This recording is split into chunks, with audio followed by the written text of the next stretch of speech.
మాతృదేవోభవ. నేను మీ శ్రీధర్. నా cell number 9295909819.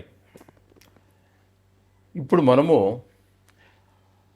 1వ తారీఖు జూన్ నెల 2025 నుండి 15వ తారీఖు జూన్ నెల 2025 వరకు, అంటే ఈ 15 రోజులు, దీన్ని పక్షము అంటారు. 15 రోజుల్ని అంటే భాగము అని అర్థం. పక్షము అంటే భాగం అని, ఒక పక్క భాగం అని అర్థం.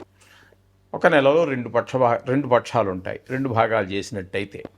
అంచేత ఇక్కడ దీన్ని పూర్వపక్షం అంటారు. అంటే మొదటి పక్షం రోజుల గురించి, ఈ 15 రోజుల గురించి. నెల అంటే 30 రోజులు కాబట్టి 30 కానీ 31 కానీ జరుగుతూ ఉంటుంది. ఒక్కొక్క నెల 28 కానీ 29 కానీ రావచ్చు. ఏదైనా 30 అనేటటువంటిది ఒక ప్రామాణికంగా మనం స్వీకరిస్తూ ఉంటాం నెలకి.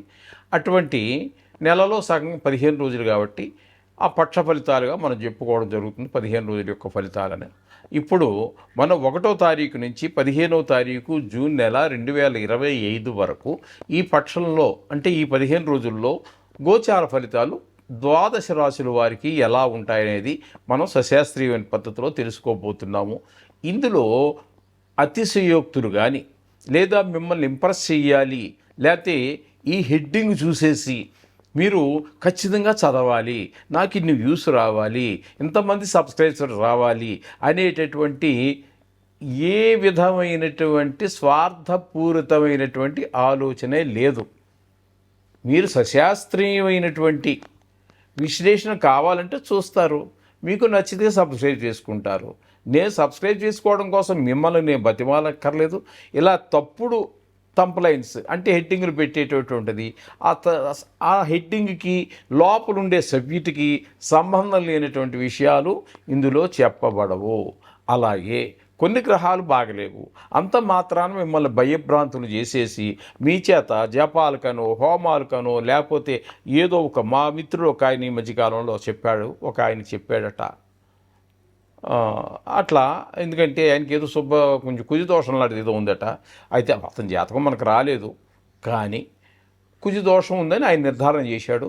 అది ఎంతవరకు యథార్థం అనేది ఆ భగవంతుడు తెలియాలి. మంచిదైతే మంచిదే, నిజంగా ఉంటే మరి మంచిదే చెప్పింది కూడా. అయితే దాని పరిష్కారం మాత్రం అంత అక్కర్లేదు.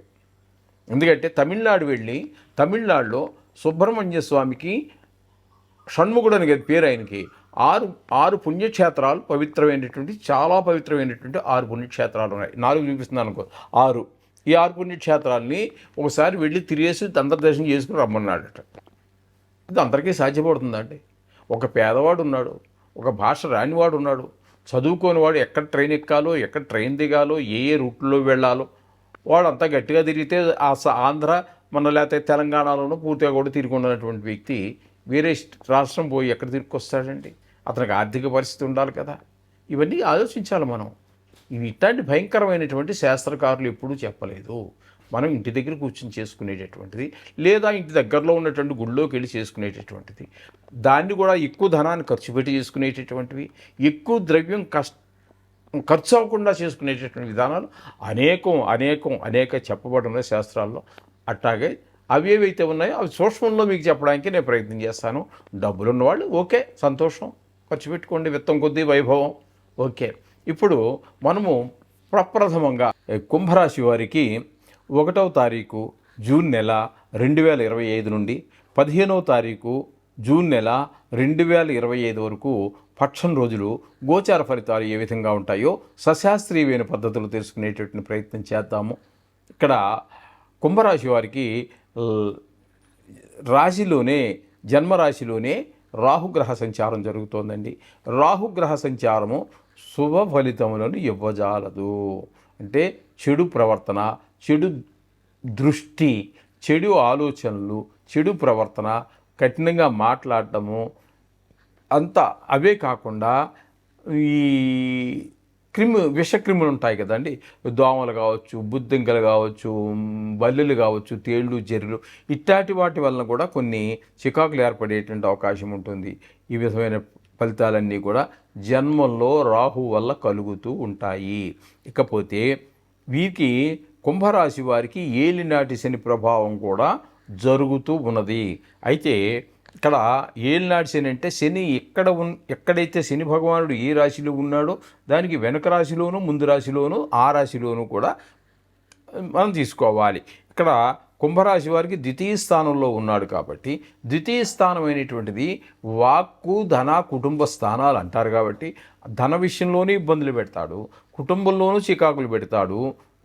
వాక్కు మాటలో కూడా సౌమ్యత లేకుండా మాట్లాడడం ద్వారా ఎదరవాళ్ళు ఇబ్బంది పడేటటువంటి అవకాశం కూడా కల్పిస్తూ ఉంటాడు శనీశ్వర భగవానుడి వల్ల.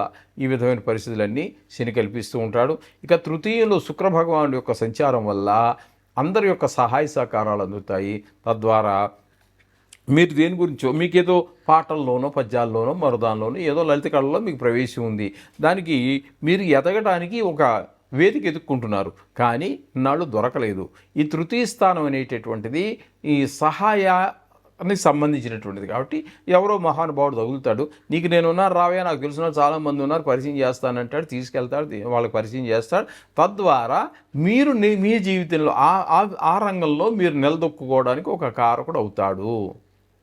అలాగే ఇంకా తగ్గిన విషయాలన్నీ మామూలే అనుకోండి, అన్ని విషయాల్లోనూ సహాయ సహకారాలు అందించడం అవన్నీ మామూలే.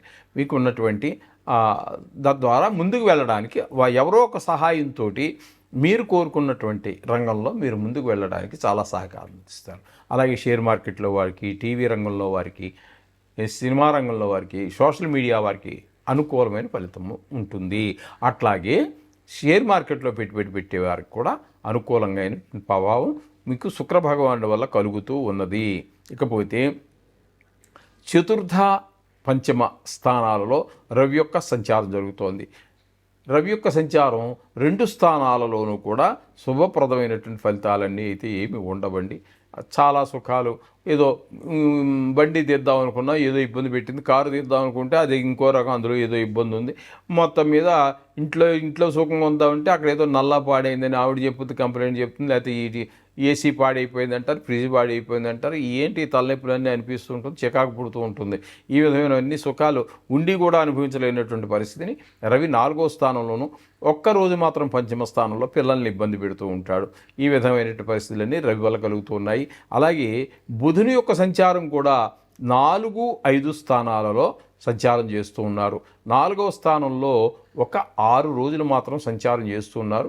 ఆ 4 రోజులు మీకు మంచిగానే ఉంటుంది. అన్ని సహాయ సహకారాలు మీకు ఉన్నటువంటి ఈ ఇంటి సౌఖ్యం కానీ, గృహ సౌఖ్యం కానీ, వాహన సౌఖ్యం అన్ని బాగానే అనిపిస్తారు. తదుపరి 9 రోజులు ఉన్నాయి చూసారా, అది మీరు పంచమ స్థానంలో, అది పిల్లల్ని ఇబ్బంది పెడుతూ ఉంటుంది. వాళ్ళకి చదువు మీద శ్రద్ధ తక్కువ, చెడు స్నేహాలు, గాయాలు తగిలించుకోవటం, ఏదో పిల్లల ద్వారా మీకు అనేక రకాల తలనొప్పులన్నీ ఏర్పడే అవకాశం. మనకి పిల్లలు బాగా చదివినా కూడా పాపం ఎగ్జామ్కి వెళ్తాడు, చాలా బుద్ధిమంతుడి కుర్రాడు, మీరు చాలా జాగ్రత్తగా పెంచారు, కంటికి రెప్పలాగా పెంచారు, బాగానే చదువుకుంటాడు, అందులో సందేహం లేదు. మొన్నటి వరకు స్కూల్ ఫస్టే వాడు, ర్యాంక్ నెంబర్ 1 ర్యాంకులో ఉంటాడు. ఏంటో మరి దరిద్రం ఏంటంటే ఏమవుతుంది, ఎగ్జామ్కి వెళ్ళేటప్పటికి ఆ చదివిన క్వశ్చన్ జ్ఞాపకం రాదు. అలాంటి పరిస్థితులు కూడా కొన్ని ఏర్పడే అవకాశం ఉంది. ఇక పంచమ స్థానంలో గురువు యొక్క సంచారం అండి. పంచమ స్థానంలో గురువు యొక్క సంచారం మంచి ఫలితాలన్నీ ఇస్తూ ఉంటుంది. సంతానం బాగా చదవటం, వాళ్ళ బుద్ధిబలం బాగా ఉండటం, మంచి స్నేహాలు చేయటము, ఇట్లాంటివన్నీ కూడా మనకి పిల్లలకు సంబంధించి, అలాగే వాళ్ళకి దేవుడి మీద భక్తి పెరగటము, దేవుడి భక్తి నిలబడటం జరుగుతూ ఉంటుంది. నిజంగా ఈ దేవుడి మీద భక్తి అనేటటువంటిది చూస్తున్నట్టయితే పెద్దవాళ్ళకంటే చిన్నవాళ్ళ మీదే ఎక్కువ ఉంటుందండి. ఎందుకైనా సరే వాళ్ళకి కొంతసేపే ఉన్నప్పటికీ కూడా మనకంటే తీక్షణంగా ఉంటుంది ప్రభావం. చదువు మీద ఉన్నా, ఆటల మీద ఉన్నా, చెడు పనుల మీద ఉన్నా, మంచి పనుల మీద ఉన్నా, దైవం మీద ఉన్నా కూడా పిల్లలకు ఉన్నంత ఏకాగ్రత మనకి కుదరదు. కాబట్టి పిల్లల విషయంలో గురువు పంచమ స్థానంలో ఉండటం అనేది చాలా మంచిది. ఈ విధమైన ఫలితాలన్నీ గురువు వల్ల కలుగుతున్నాయి. 6, 7 స్థానాలలో కుజుని యొక్క సంచారం జరుగుతోంది. 6వ స్థానంలో ఒక 4 రోజులు మీకు అనుకూలమైన ఫలితాలన్నీ ఉంటాయి. ఆరోగ్యం బాగుంటుంది, రుణాలు పుడతాయి, రుణాలు ఏమైనా ఉన్నట్టే తీర్చేస్తారు, డబ్బులకి ఇబ్బంది లేని పరిస్థితి అంతా కూడా కుజుడు కల్పిస్తూ ఉంటాడు. ఇక్కడ 6వ స్థానంలో. 7వ స్థానంలోకి వచ్చాక మీకు భార్యాభర్తల మధ్యన, జాయింట్ వ్యాపారం చేసేవారి మధ్యలో కొంచెం చికాకులు కలిగే అవకాశం ఉంటుంది. ఈ విధమైన ఫలితాలని 11 రోజుల పాటు కుజుడు కల్పిస్తూ ఉన్నారు. అక్కడే సప్తమ స్థానంలో అదే ఇంకోటి ఏంటంటే భార్యాభర్తల మధ్యన కూడా కొంచెం ప్రతికూల ప్రభావాలే ఎక్కువగా గోచరిస్తూ ఉంటాయి. అంటే ఎక్స్పోజ్ అవ్వచ్చు, ఎక్స్పోజ్ కాకపోవచ్చు. అంటే వాళ్ళు ప్రదర్శించవచ్చు, ప్రదర్శించకపోవచ్చు.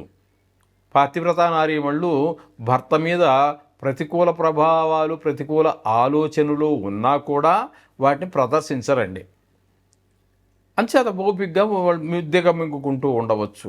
అలాగే కేతువు కూడా సప్తమ స్థానంలో ఉన్నాడు. కేతు కుజివతి అన్నారు. ఈయన కూడా భార్యాభర్తల మధ్యన జాయింట్ వ్యాపారస్తుల మధ్యన ఈ విధంగా ఉంటూ ఉంటుంది. ఇప్పుడు మనం కుజుడికి చెప్పుకున్నట్టుగానే వీళ్ళకు కూడా కొంచెం భార్యాభర్తల మధ్యన జాయింట్ వ్యాపారస్తుల మధ్యన దుష్ప్రభావాలే ఉంటాయి. ఈ విధమైన ఫలితాలన్నీ కూడా మనం కుంభరాశి వారికి చెప్పుకోవాలి. ఏదేమైనప్పటికీ కొన్ని గ్రహాల అనుకూలత, కొన్ని గ్రహాల ప్రతికూలత.